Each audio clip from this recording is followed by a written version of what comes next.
So we're not going to BS on this one. No formal introduction needed. We're going to talk about VaultBox Series 4. As of this taping, we are beyond the 24-hour period from which these went for sale on VaultBox's website. And I've never done a kind of like a general wrap up of the VaultBox release through Series 1, 2, and 3. Number 4 released yesterday, which is a dollar theme release. So lots of Morgan dollars, lots of Peace dollars, and it sold out within 25 minutes per VaultBox. VaultBox executives, probably Blake. Blake, how you doing, brother? If you're watching this. But anyways, again, another successful release, and we're kind of seeing the trend on these newer type of coin releases, where you don't know what you're going to get. There's always going to be that big chase component, and I know there's going to be a lot of opposition for that. I've heard it, up and down when I did my other video, kind of talking about this release. But I wanted to take some time to talk about what I love and the one thing that I hate that kind of maybe downplayed the overall significance of all the great things that happened. I was thinking about it, and I did order 3. So I have 3 coming in tomorrow. And I have every intention of probably selling them sealed on my Whatnot stream. All right. And that's where a lot of them did sell within the first 24 hours window since the sale of the product. And after the sellout, which again, quick sellout, just like that, it was like nothing. And people did have issues. I got in right at 9 o'clock. And I had to refresh, I think, 3 times through the process, and it wasn't really that bad. All right, so there was something about this particular release where it actually went quicker and better than the previous release did, where I had a myriad of problems. I didn't get my official checkout counter until about like 22, 23 minutes after the hour, and then it sold out right after that. So there was something a little bit different here where things kind of worked out a little bit better. I don't know if the VaultBox people changed up the server and all that stuff. Their hosting company or whoever they use for that service. It seems like it went a little bit better, but at the same time, it still had that kind of like the 50 Shades of US Mint type stuff that we were all kind of not liking. Based off of what I know, I think VaultBox is ready to do the waiting room type of checkout, which would be fantastic. If you're sitting in the waiting room very early on, then you have a really good chance of checking out. You don't have to have the bad gateways and all that stuff. All right, so that was the release in a nutshell. $229 a pop, household order limit 3. VaultBox, I believe, designated 4,000 boxes for this release. However, a certain percentage of that ended up going to its vendor partners. Finest Known is one of them, and a few others, and Whatnot. All right, so they reserved X amount of them for all of these, and that's the big reason why that Whatnot streamers were able to sell these the day of release, is because they had received them prior due to this contractual agreement with their vendor partners and VaultBox. All right, so they probably had their product a day before. I guess one of the things that popped up that people kind of objected to is, number one, how did these Whatnot streamers get their products so quickly, knowing full well that if you did order as just a regular member of society like myself, or I'm a Whatnot streamer too, but I didn't participate in the the big sale of them where I had 50 of them or whatever. Maybe next time, don't know. How they get their product quickly? We kind of already addressed that. Again, there's a contractual vendor and vault box partnership as a way of advertising and marketing. All right, just like anything else, right? Why do GameStops get PS2s or PS2 PS2? What is this? 1997 all over again? Why do or 2001? I don't know. Why do GameStops get the brand new video game consoles but before everybody else? It's because of that partnership. There's a contractual partnership involved, all right, which includes money, right? Because to be successful in any business, you got to have those relationships, obviously, and you need to make money. So that's how that goes. Okay, it's no big secret. That's just the way corporate America works.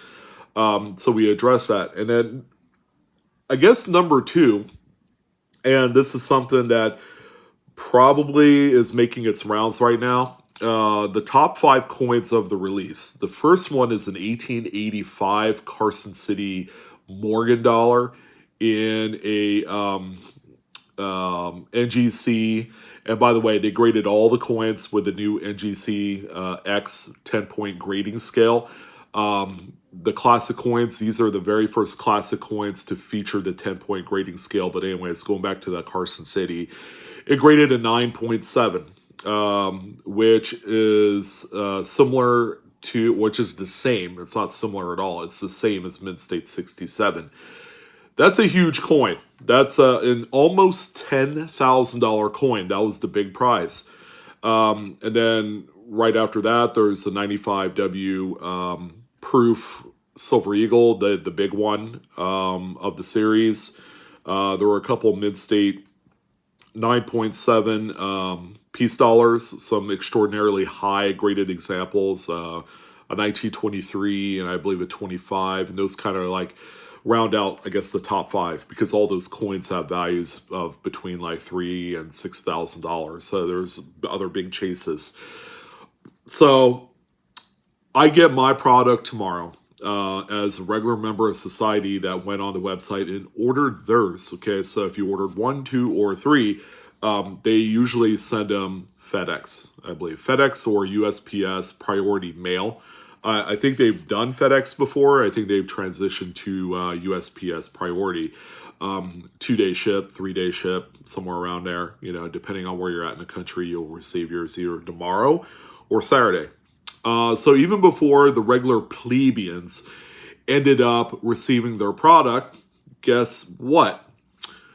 That top coin, the 85 Carson City, ended up getting pulled on Whatnot within the last 24 hours.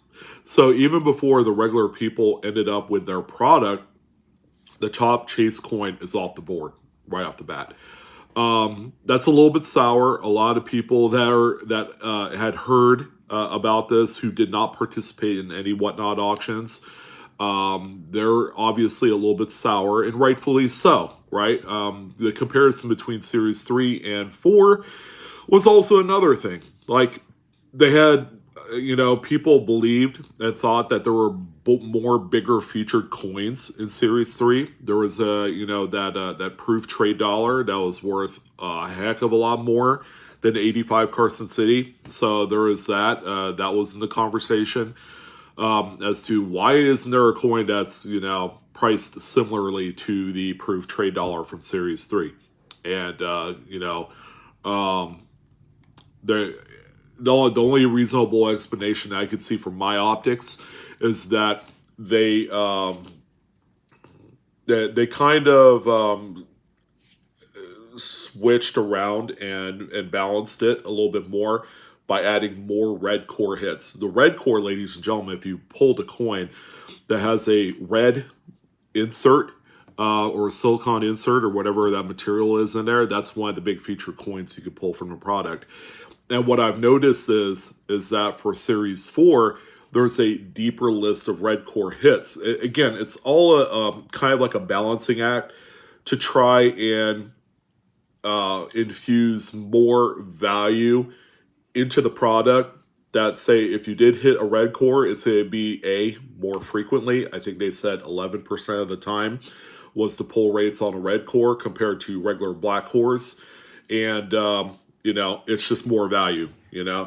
Uh, so, you know, I like the fact that they did Morgan and Peace dollars to kind of kick off this NGCX 10-point grading scale. I think that was genius.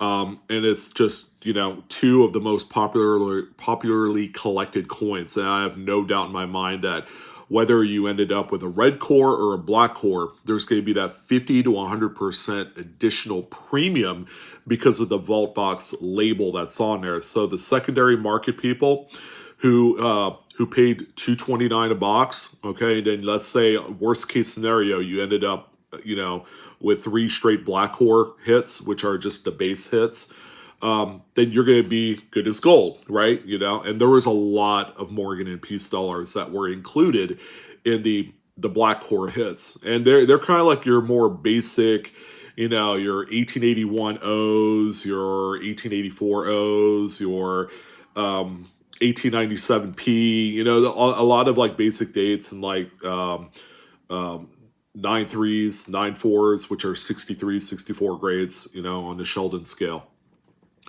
So even those coins will probably end up selling for a few $100 because they just have that natural adjusted premium because of the labeling and how unique it is. And plus, this is the first series where they actually graded classic coins with the new 10-point grading scale by NGC. And contrary to popular belief, people really do like that.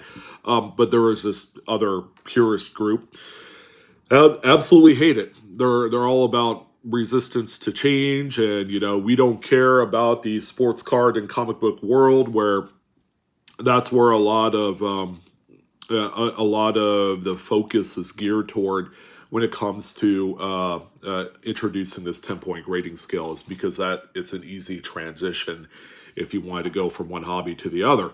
All right.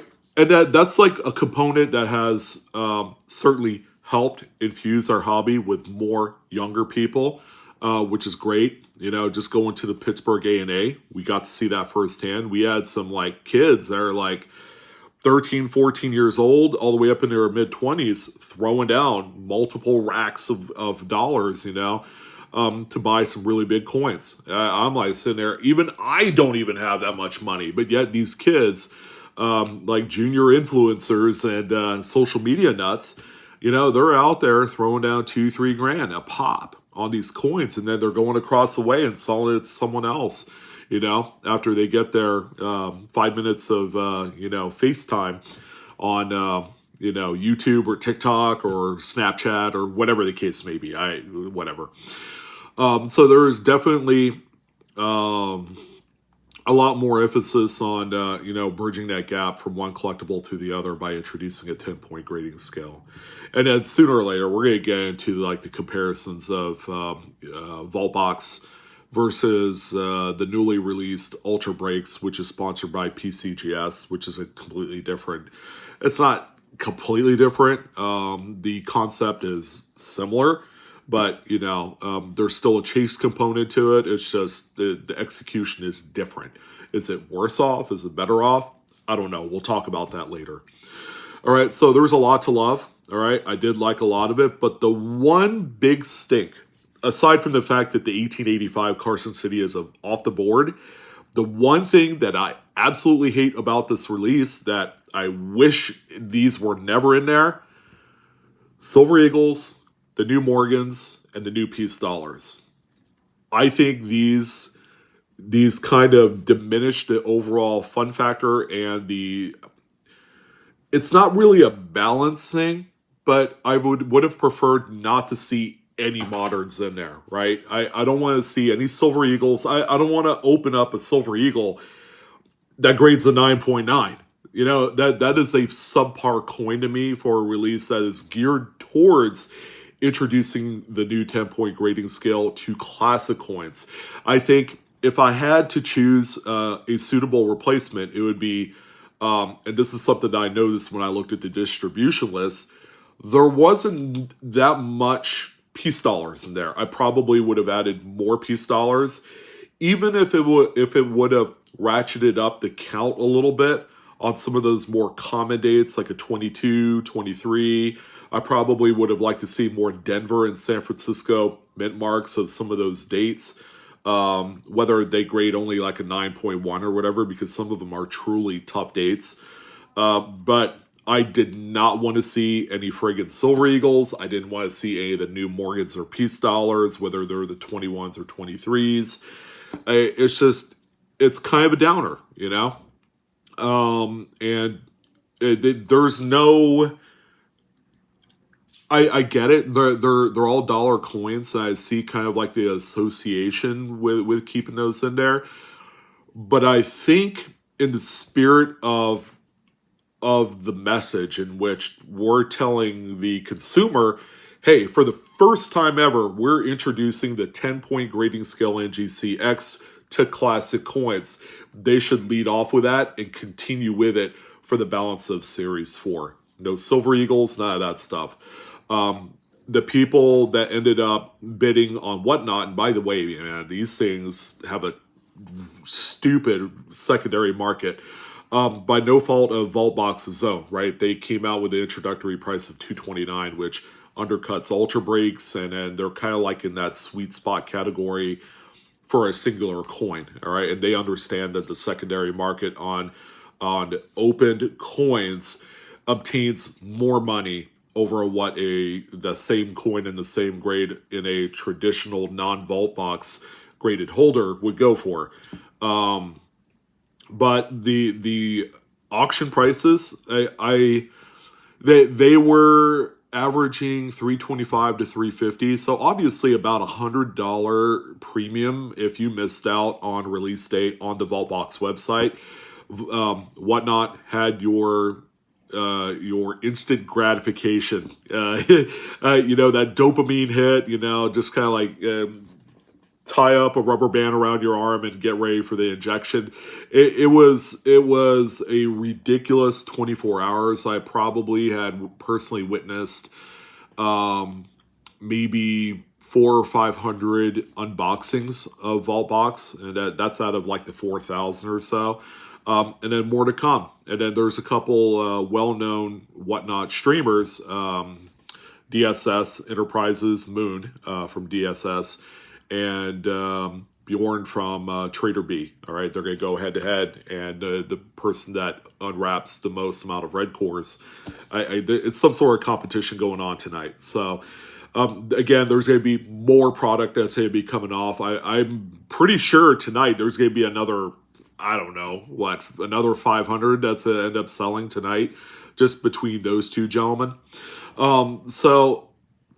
Again, the product hit itself out of the park like a grand slam. And I'm not talking about the food at Denny's. I'm really talking about 4 RBIs here. It's that crazy, and it's been fun. I ended up overpaying overpaying in a sense that the 3 that I bought at $229 plus tax and shipping. I ended up paying $390 on DSS's stream yesterday, and ended up with a red core hit. A modest one. It wasn't like one of the biggest ones. The 85.0 in a 9.6, which is the same as the mid-state 66. It's probably like a $500 coin, but I'll take the dub on that one all day long. I have fun with this.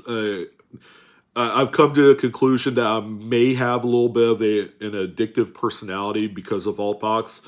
I don't know, but I only bought one. There was someone that I found out today, because there was more Vaultboxes sold from other smaller streamers. There was one person that ended up buying over 40 of them. At this elevated price of like $325 to $350. The most expensive, I believe, singular box with no juice whatsoever was, I believe, $470 that I witnessed, and that was with DSS Enterprises. There was one lot that sold, which had 2 vault boxes on Beach City Coins earlier today. 2 boxes for $1,339. Of course, they ended up throwing in a bunch of like 1 ounce silver rounds and stuff to juice it, but that was for their last two, and it ended up being two black core hits, one of which was a proof silver eagle. And it went to that guy. That ended up had purchased over 40 of them up to this point.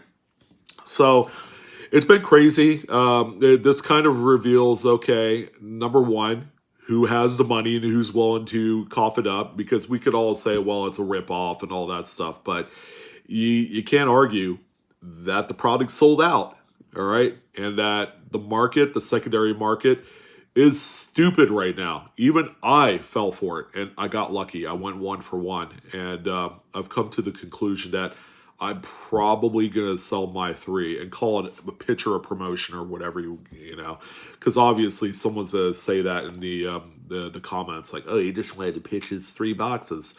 I only ended up with 3 boxes as a regular person off the street.